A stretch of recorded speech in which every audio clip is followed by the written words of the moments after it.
Hello दोस्तों, स्वागत है आपका टारगेट फॉर आके में। और आज हम बात करने वाले हैं लीगल करंट अफेयर्स के बारे में। एंड आज हम लोग इम्पोर्टेंट टॉपिक्स पे बात करेंगे।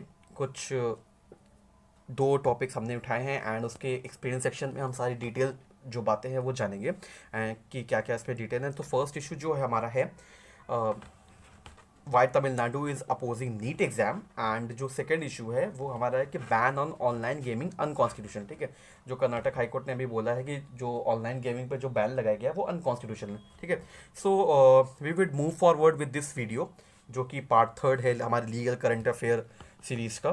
तो please take a look of this entire video so that कि आपको इंपॉर्टेंट पॉइंट्स मिलेंगे आपके एग्जाम पर्सपेक्टिव से, कि जो दैट कि आपको जो भी क्वेश्चंस पूछे जाएं तो उसमें आप इंपॉर्टेंट पॉइंट्स जो है इस केस में अलग अलग जो डेप्थ में जा करके जो भी मेन पॉइंट्स है उसको आप जो है बेहतर तरीके से समझ सकते हैं और लिख सकते हैं, सो दैट कि that will be scoring for you. Alright, so will be focusing on that and will be talking about in depth about these issues. ठीक है, बहुत ही शॉर्ट और क्रिस्प पॉइंट्स मैंने मेंशन किए हैं एंड आपके लिए ज़्यादा से ज़्यादा ईजी बनाने की पूरी कोशिश की है। ठीक है, तो फर्स्ट ऑफ ऑल जो न्यूज़ है वो ये है कि Tamil Nadu negatives of neat and its impact on the future of student. ठीक है, तो तमिलनाडु जो ने अभी कुछ दिन पहले अपोज किया है कि जो नीट एग्ज़ाम है वो बेसिकली स्टूडेंट्स के जो फ्यूचर के साथ थोड़ा कॉम्प्रोमाइज़ करता है एंड इसीलिए तमिलनाडु जो है नीट एग्ज़ाम को अपोज कर रहा है। ठीक है, तमिलनाडु के हिसाब से नीट सिस्टम हटा देना चाहिए, जो मैकेनिज्म है वो हटा देना चाहिए। ठीक है, बट अब इसके आगे अंदर डिटेल में क्या क्या पॉइंट्स है उस पर हम लोग बात करते हैं।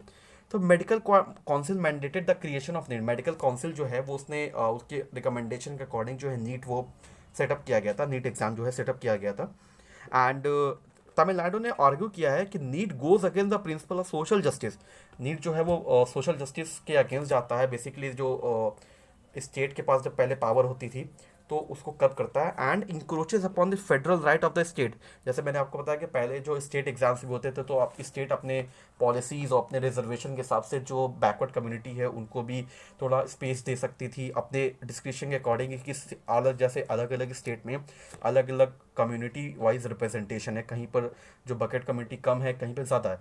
तो पहले स्टेट्स के पास पावर थे कि वो अपने हिसाब से जितना भी उनका इकोनॉमिक और सोशल डेवलपमेंट करना चाहते थे उस हिसाब से उनको पॉलिसी में अपने डिफरेंट पॉलिसीज़ में उनको उतना सीट एलोकेशन उतना रिजर्वेशन प्रोवाइड करते थे। बट नीट के बाद सारी चीज़ें सेंट्रलाइज्ड हो गई और दैट इज़ वाई जो तमिलनाडु है वो ये क्लेम कर रहा है कि जो स्टेट की जो फेडरल पावर है वो रिस्ट्रिक्ट हो गई है अब। तो दैट इज़ वाई जो नीट एग्ज़ाम है वो स्टूडेंट कम्युनिटी के इंटरेस्ट के अगेंस्ट है। और तो the National Eligibility Entrance Test को पहले AIPMT के नाम से जाना जाता था और उसके ये एग्ज़ाम जो है कौन से दो कोर्सेज के लिए था, MBBS एंड BDS प्रोग्राम। जो डॉक्टर मेडिकल में जो डिग्रीज है MBBS एंड BDS। ठीक है, तो इन दो प्रोग्राम्स के लिए जो पहले जो है AIPMT नाम से एक टेस्ट कराया जाता था जिसका फुल फॉर्म है All India Pre Medical test.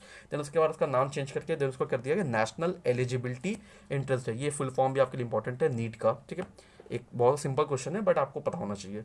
Right, then last में it is conducted by national testing agency. जो नीट एग्जाम है वो बेसिकली नेशनल टेस्टिंग एजेंसी के द्वारा करवाया जाता है। Right, then why Tamil Nadu is opposing.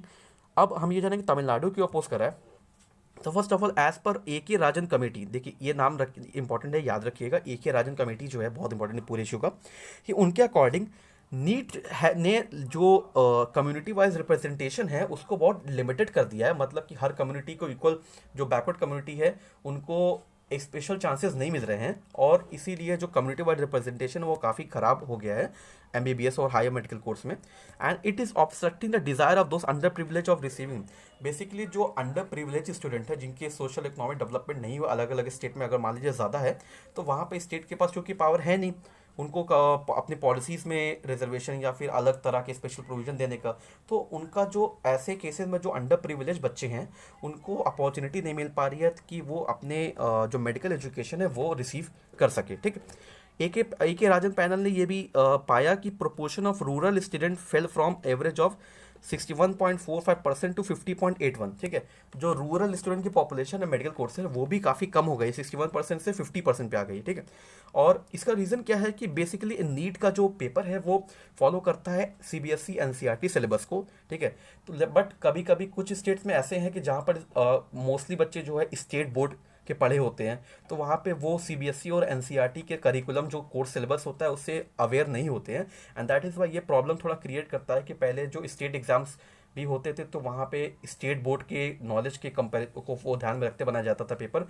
But अब जो है वो थोड़ा सा वेरिएशन है कि अगर स्टेट बोर्ड के बच्चे हैं तो उनका एक एक डिफरेंस आ जाता है सीबीएसई एनसीईआरटी के एक तरफ और स्टेट बोर्ड की जो बुक्स है या कोर्सेज है या जो करिकुलम डिसाइडेड है उससे, तो एक कॉन्ट्रास्ट या डिफरेंस जो है ये क्रिएट हो जाता है। दैट इज़ वाई जो है इसमें प्रॉब्लम्स बच्चों को काफ़ी हो रही है। इसमें ये तमिलनाडु का कंटेंशन है।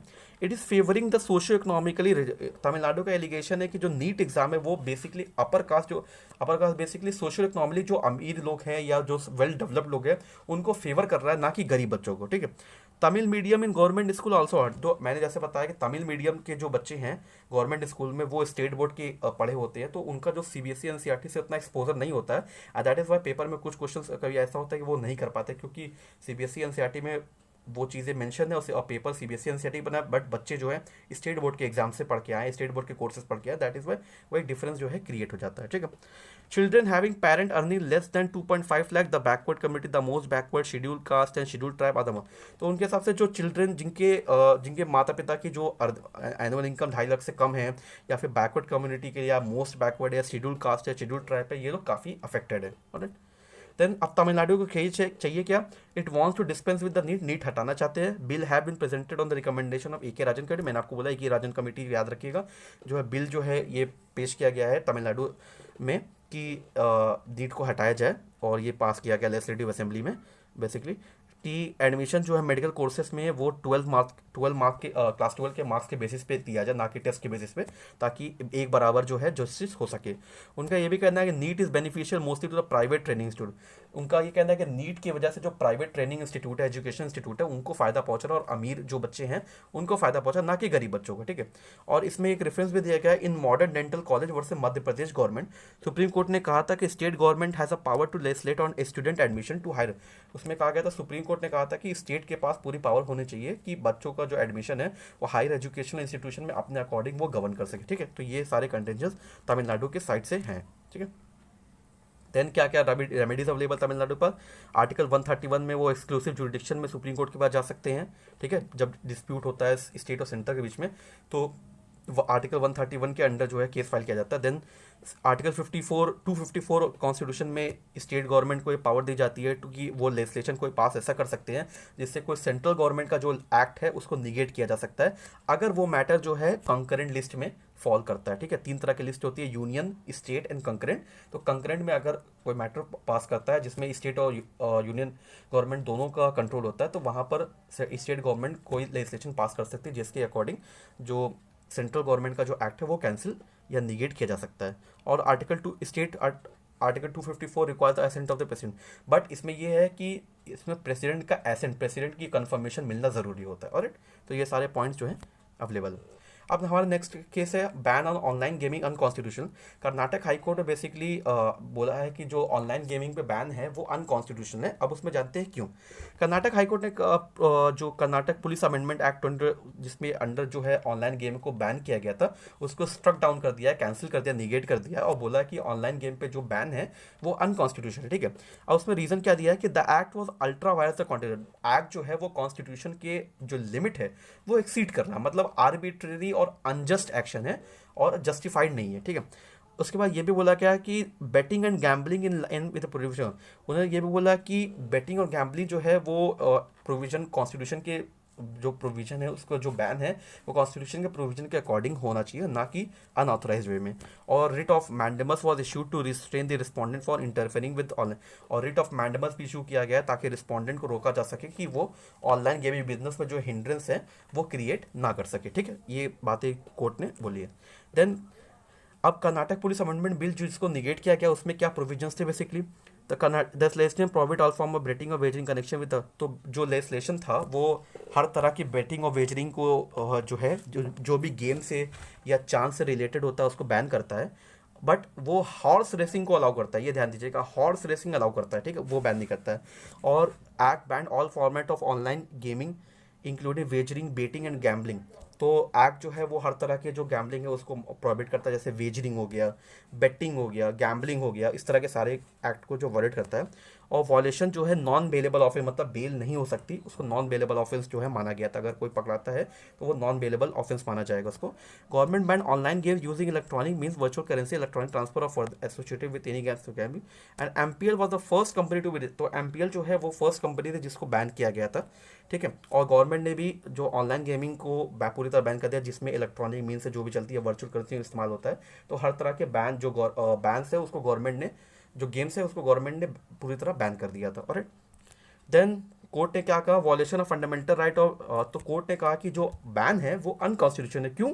क्योंकि वॉलेशन of fundamental right of trade and commerce, article 19 में एक राइट है कि वॉलेशन of fundamental right of trade and commerce हुआ है यहाँ पे, और जो फंडामेंटल राइट ऑफ ट्रेड है वो वॉलेट हुआ है, दैट इज वाई ये कैंसिल है। और लिबर्टी एंड प्राइवेसी वॉलेट हुई है उस पर्सन की, उसका जो हर अधिकार है अपने बिजनेस चलाने का।